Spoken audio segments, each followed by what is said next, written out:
coordinate space. Now,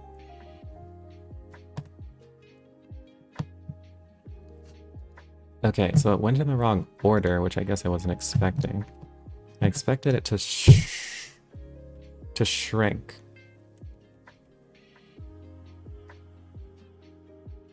Move to target. Oh, the copy. Okay, so I create the copy.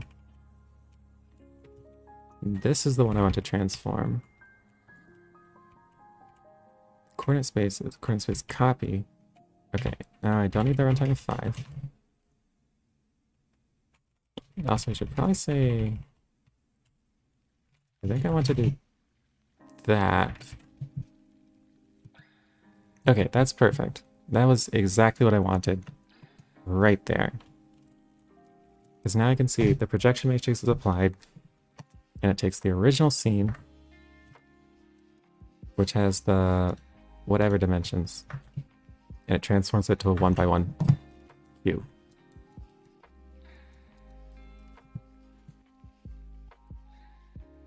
Cool. We did it.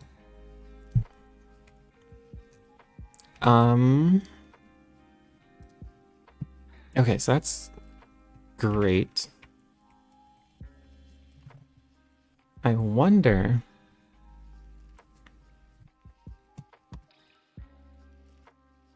It would be nice if there was like a continuous animation that had this going back and forth. Which would pretty much mean I need to convert this animation into an updater.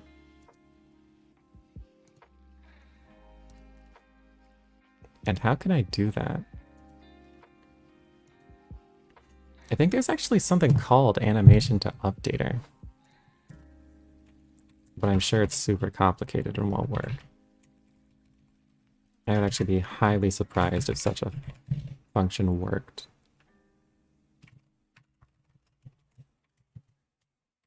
There's about 2 updater, turn animation into updater.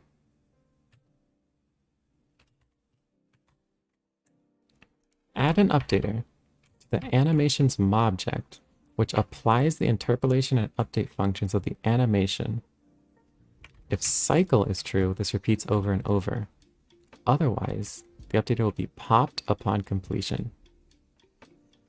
What are the odds this works without me having to do something? So I can just say anim is this. Where was it? And then maybe if I'm lucky, I can say turn animation to updater of anim. Cycle equals true.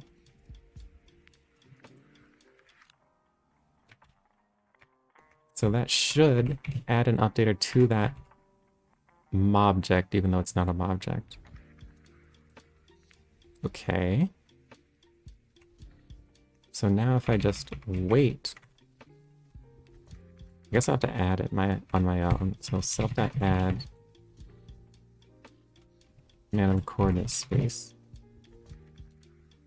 Called scene. Yeah, that was wrong.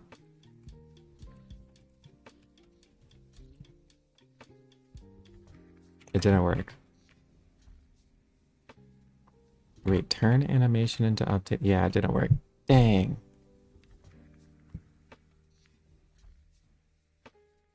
Oh well. What does this do? Runtime is animation.runtime. It returns a oh, does it? Well, it returns the animations object. Okay, maybe, okay.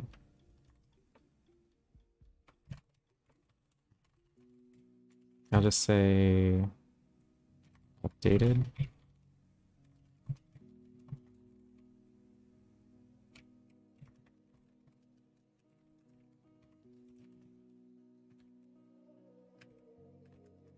I'll quit this and rerun. Yeah, same thing. I'll quit this and rerun. Yeah, same thing.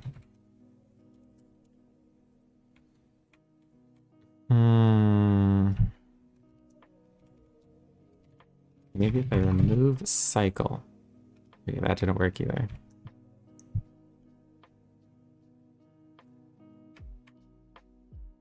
Why would that not work? I wonder if this is even being called.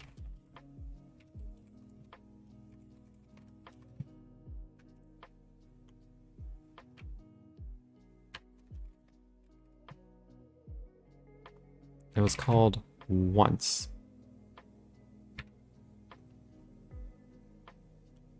You know, maybe I'm not calling the updaters on meshes correctly. Could that be right?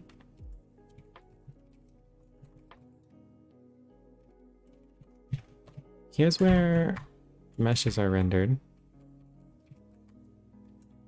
Here. And where are updaters processed? I think updaters are actually processed in scene.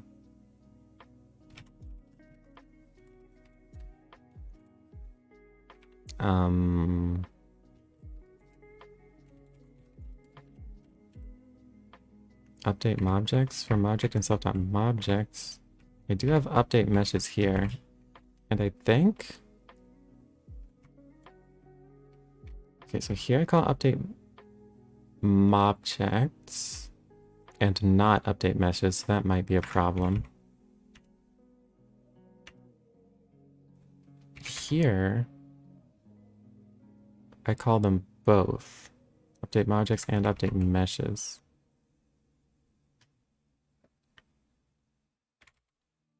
So is it... But this is in the interact loop. In scene.play. Okay, so this is scene.play. This is play internal.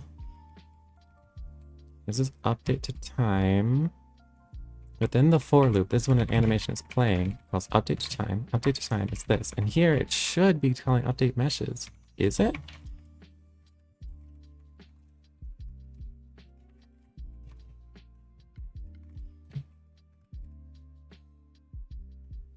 It says it's calling it. But it isn't printing that it called the updater. So what's the deal? Update meshes for object and self.meshes. Oh, I see where the problem is. Nope, no I don't. Because it's doing for get meshes. Oh, this might have to be get family. And the reason for that is that I'm updating a coordinate space. And a coordinate space is not a mesh. Because it doesn't have any points. So maybe now. Okay, so now that works. And it was my fault again. Which makes me more mad, but I can't blame Grant's code. Anyway. Anim updated. Let's do cycle equals true.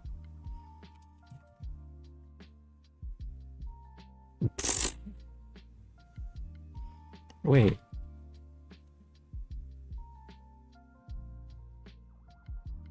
Can I do rate func? Or do you only pass that to play? Oh my god. Why is it going so fast?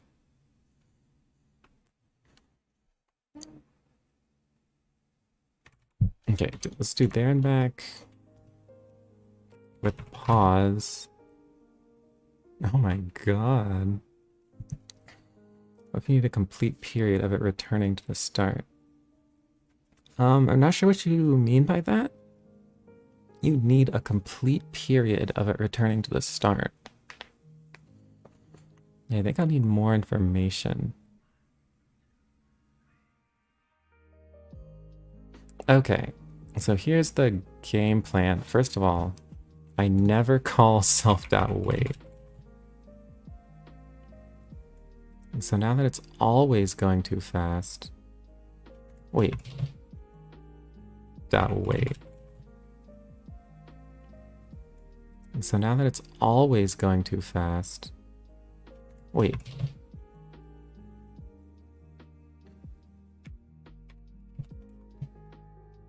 I think this is what I want.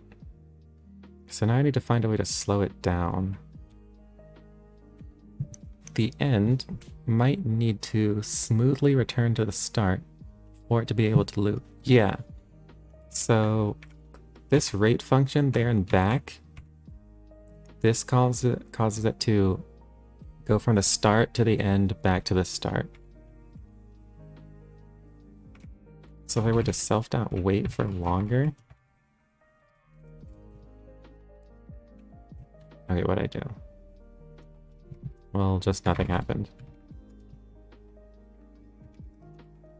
It disappeared.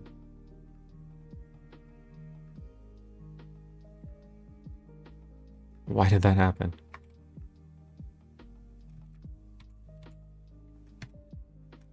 It looks like so excited.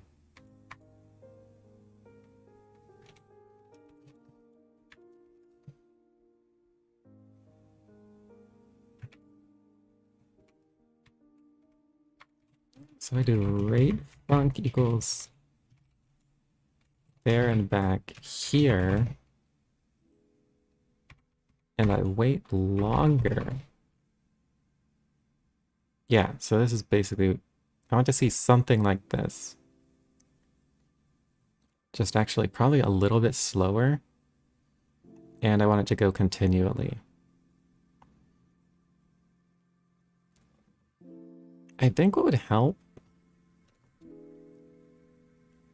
is if the DT... Yeah, this is a lot of progress. These shapes are just a little bit too excited right now. I feel like I'm... I don't know, like watching a rave or something. Okay, if I go to interact embed here, calls interact here, and then it goes through this loop, and if the queue is empty, it loops here. DT, this DT, has nothing to do with anything. And the reason for that is that this is just a while loop. So it's just going through this loop as fast as it can. But on each iteration, it's calling DT here. So what I need to do...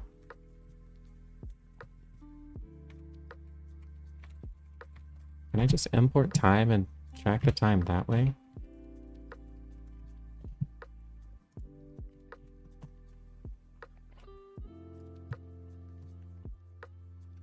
Time it.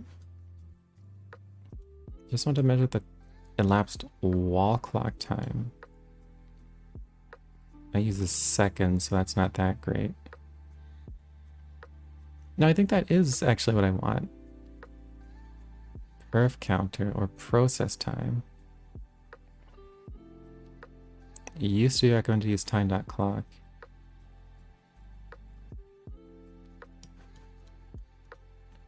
And there's date time.time for microseconds. Okay, this says for performance, use time.clock.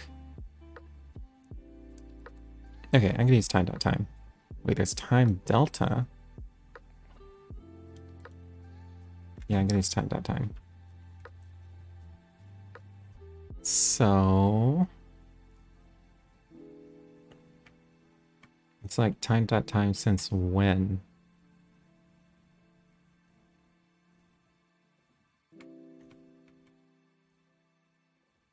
I'm gonna have to have something like last time.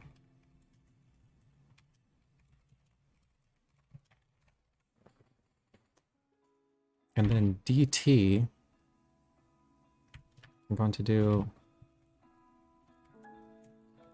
last time minus the current time. So I'll do this. Last time minus time.time, that's the delta. Then I update that delta. But the first time, I have to set last time to last time minus time.time, that's the delta. Then I update that delta. But the first time, I have to set last time to something. So I guess here, let's do that.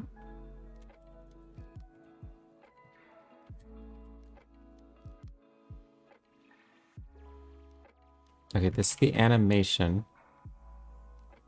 Okay, cool. It even got smoother. Wasn't trying to do that. I need to change my window manager one day.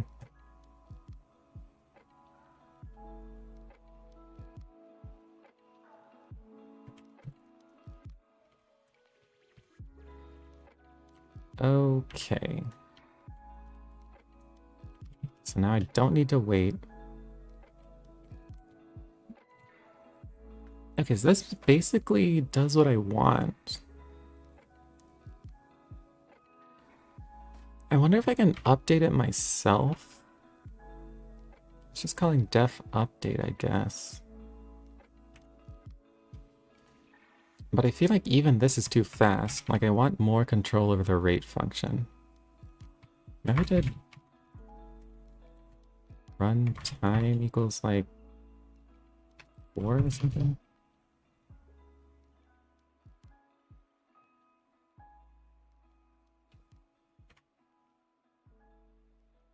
That's not bad. If I did like 5 or like 4, yeah.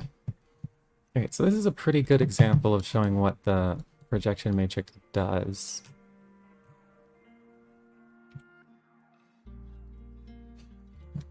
Except one thing. The projection matrix is left-handed, so one of these should be negative. So more like that, yeah. Okay, but this is basically what I wanted. Now if I could add... No, yeah, this is basically what I wanted. So that's great. I'll probably add to this a little so that I can like see the axes and things. But for now, that was great. Cool, so I'm gonna commit this. I'm gonna keep it running.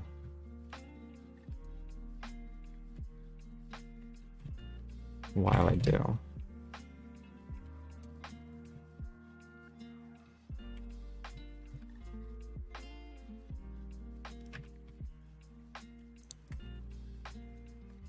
Adapt. I guess we'll allow move to target. Work with object 3Ds. Yeah.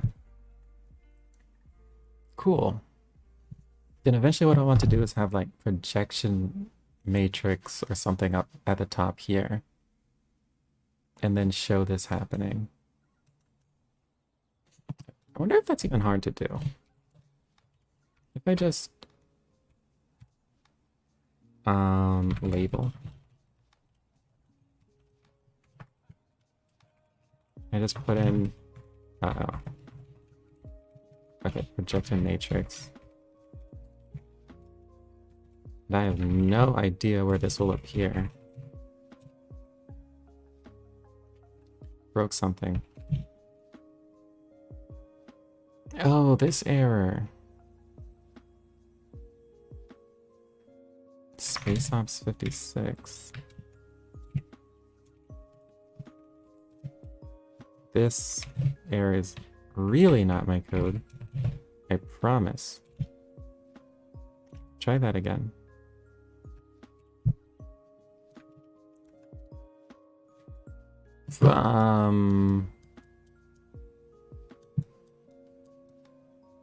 What in the world?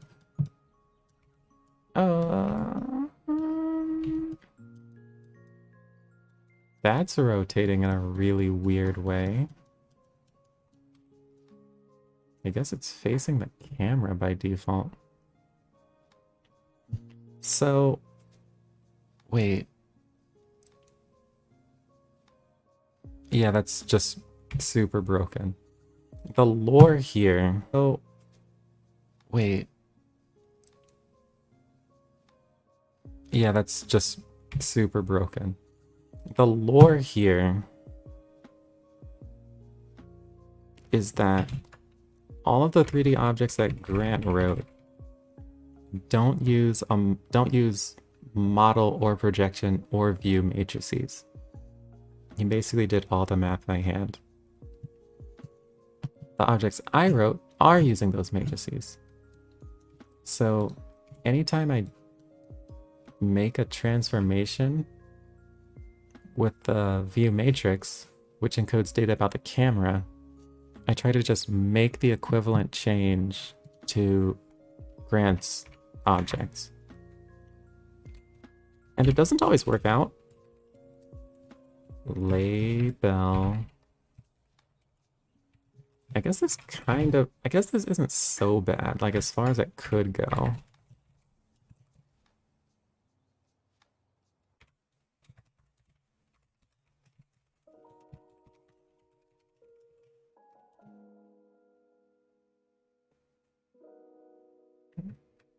I don't know if I want the fill color black or just the stroke color. Oh, there's no stroke color.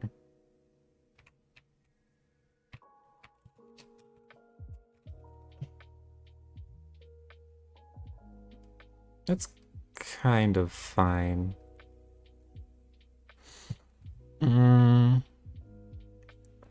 What I think I want to do is add in the axes. I think that'll help a lot. Have I done this before? Guess not. So let me here, I added in this text.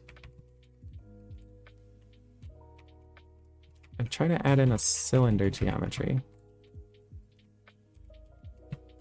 I'll try to make this the x-axis.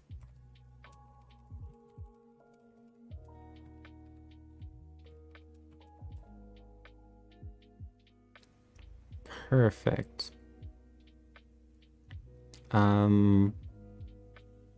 Okay, now I'm gonna start running into a problem because this entire scene.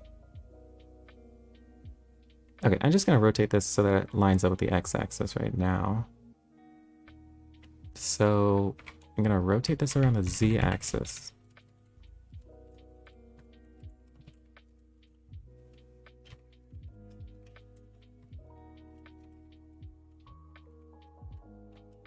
Z equals pi over 2.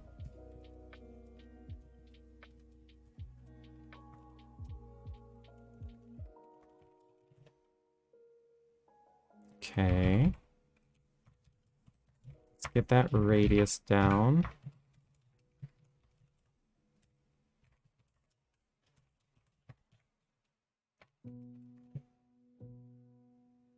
Nope, did something wrong. Because it's not called start radius.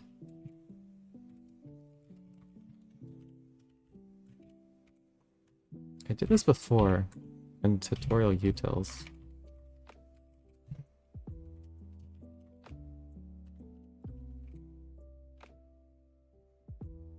Oh my gosh, give me a break. What's it called? Radius top and radius bottom.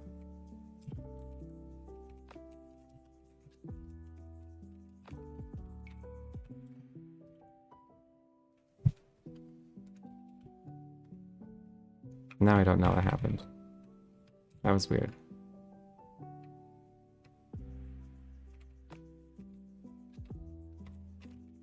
Does this work? Cool.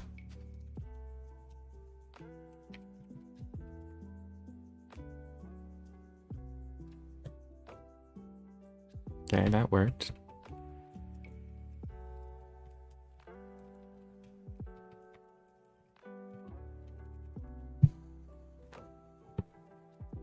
Okay, that looks more like the x-axis.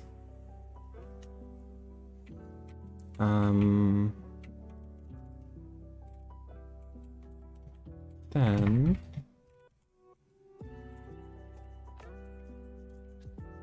height, make that like 10.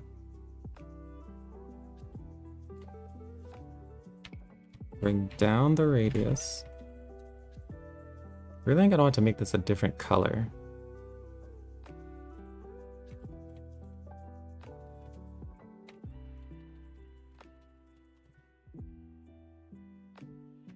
I'm going to shift that.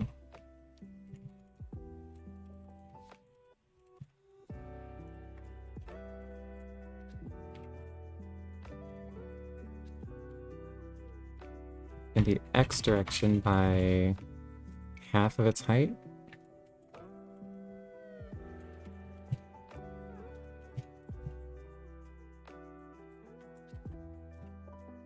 Great, so that's the x-axis. That projection matrix text is wigging out.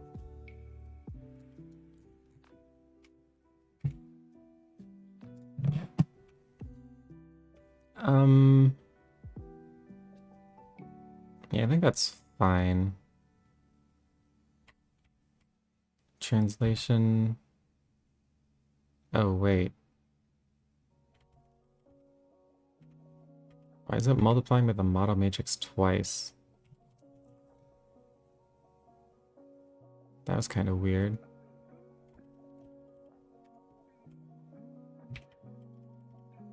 This should really be an axis helper or something. It should be in the tutorial. The utils. It should be like get axes.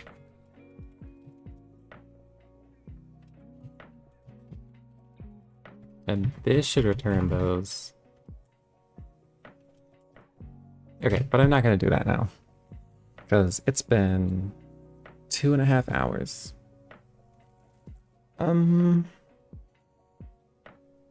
I won't do a raid this time. Yeah. But still, thanks a ton for watching, everyone. And I made a bunch of progress, so that's really cool. Wait. Yeah, okay. Made a bunch of progress. So I'll see you guys in the Discord or in the next stream.